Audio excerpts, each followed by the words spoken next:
म्हणजे जेव्हा ऑस्ट्रेलियाला आपण सेमीफायनलमध्ये हरवलं, म्हणजे आमच्यासारख्या अनेकांच्या दृष्टीनं तो आनंद जो होता तो वर्ल्ड कप जिंकल्यासारखाच होता. कारण ते इतकं अशक्यप्राय वाटणारं आव्हान आपल्या मुलींनी पार केलं. टीमची भावना त्यावेळेला काय होती आणि त्यानंतरच्या मॅचसाठी काय केलंस की टीमचा तो जो सगळा जोश आहे तो कायम राहील? एक गोष्ट फार महत्त्वाची होती माझ्यासाठी तरी, की जेव्हा सेमीफायनल आपण जिंकलो तर त्याच्यात तो युफोरिया होता भारताभर. मे बी जगाने बघितलेलं की काय झालं इंडिया ऑस्ट्रेलिया मॅचमध्ये, आणि त्याच्यामध्ये इमोशन्स निघून गेले सगळे इमोशन्स.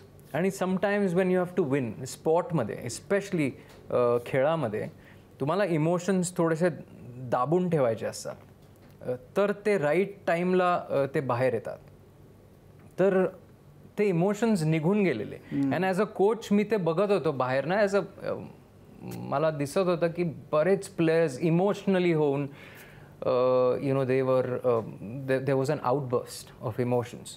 आणि ते कधी कधी चांगलं असतं, पण बऱ्याच वेळेला ते there is a different side to it.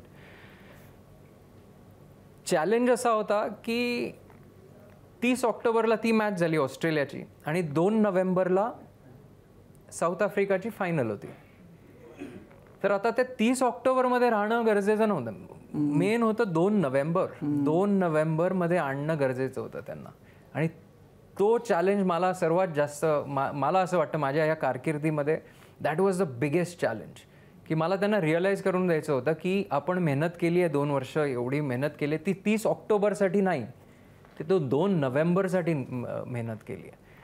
तर लकीली